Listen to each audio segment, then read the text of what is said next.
Wyndham Clark sets 36-hole Shinnecock record for U.S. Open. Extended reactions Southampton and why. When Wyndham Clark arrived at Shinnecock Hills Golf Club this week, he said to himself that if he were to shoot even par across 4 days of golf, he would have a good shot to win his second U.S. Open. After 2 rounds, the 2023 champion at Los Angeles Country Club has bettered that mark by 7 shots, following up a 6-under 64 on Thursday with a 1-under 69 Friday on his way to breaking the 36-hole scoring record for a U.S. Open at Shinnecock. I really felt like I could be in double digits, but the great thing about that is I didn't feel like I had my best, and I still am leading as of right now, Clark said.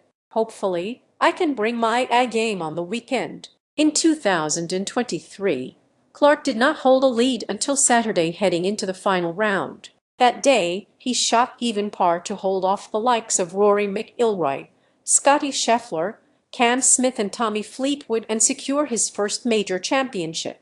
Clark's defense of the U.S. Open last year at Oakmont went awry when he shot 8 over through 2 days and made a bogey on the final hole to miss the cut by a shot. Clark then damaged a locker room inside the clubhouse and was subsequently banned from its property by the club. The month before the U.S. Open, Clark also apologized for throwing his driver at the PGA Championship after an errant drive. On Friday, Clark was asked about the incident and whether he felt like his perception has changed among fans over the course of the last year due to what happened. "I've gotten a lot of grief since last year, rightfully so. The thing that's unfortunate is that's not who I am, what happened last year," Clark said.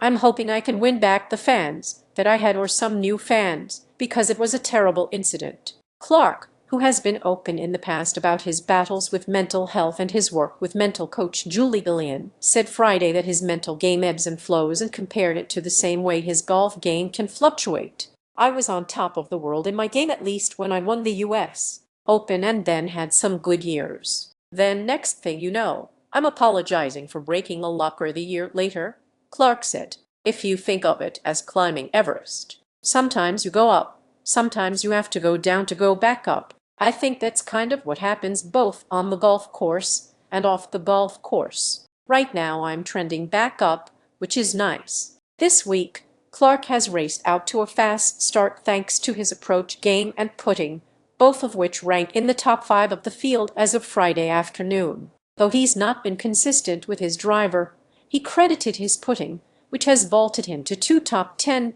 finishes this year, as well as a win at the Byron Nelson last month. As he heads into the weekend at Shinnecock atop the leaderboard, Clark said he will rely on the experience he didn't have in 2023 and trust that his game can still be good enough to win even if it's not at its best. "Sometimes you can get ahead of yourself when maybe a couple of bad things happen. I think early in my career, even at that U.S. Open, I kind of freaked out. You then get fast, and you make poor decisions and compound errors," Clark said. "I definitely feel like I'm in a better place. Hopefully a great weekend and great rest of the year. Maybe I'll gain all those fans back."